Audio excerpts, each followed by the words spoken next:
খায়রুল হক আপাদমস্তক একজন জ্ঞানপাপী মানুষ। এদেশের গণতন্ত্র হত্যা এবং শেখ হাসিনাকে ফ্যাসিস্ট এবং একনায়ক করার প্রধান আর্কিটেক্ট হচ্ছে খায়রুল হক। শেখ হাসিনা যেমন তার নির্দেশে শত সহস্র মানুষকে হত্যা করেছে, ঠিক খায়রুল হক সমভাবে দায়ী। আমরা দীর্ঘদিন আইনজীবী সমাজ আন্দোলন করেছি খায়রুল হকের গ্রেফতারের জন্য। খায়রুল হক আজকে গ্রেফতার হয়েছে, আইনজীবী সমাজ এতে আশান্বিত। আমি সন্তুষ্ট বলছি না, আশান্বিত। সন্তুষ্ট বলছি না এই কারণেই, তখনই সন্তুষ্ট হব যখন খায়রুল হকের দৃষ্টান্তমূলক শাস্তি হবে। এবং সেই দৃষ্টান্তমূলক শাস্তি বলতে আমরা বুঝাচ্ছি এমন শাস্তি হওয়া উচিত যেন মহামান্য সুপ্রিম কোর্টের প্রধান বিচারপতি অথবা অন্য বিচারকের আসনে বসে নতুন খায়রুল হক সৃষ্টি না হয় ভবিষ্যতে।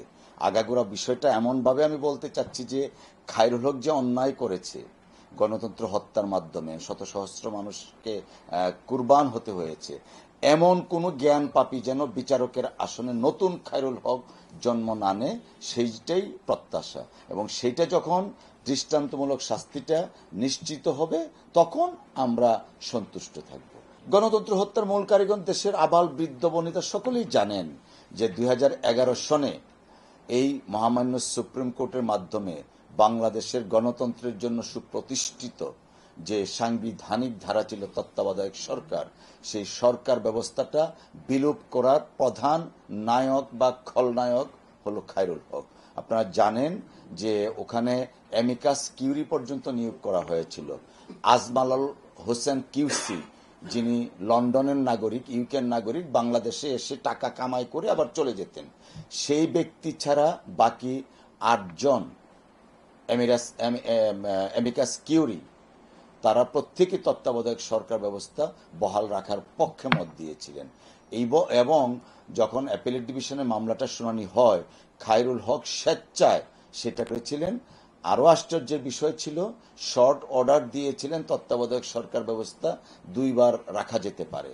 তখন পূর্ণাঙ্গ অর্ডার যখন বের করলেন জাজমেন্ট 16 মাস পরে, সেখানে তিনি পুরোপুরি তত্ত্বাবধায়ক সরকার ব্যবস্থাটা বিলোপ করে দিলেন।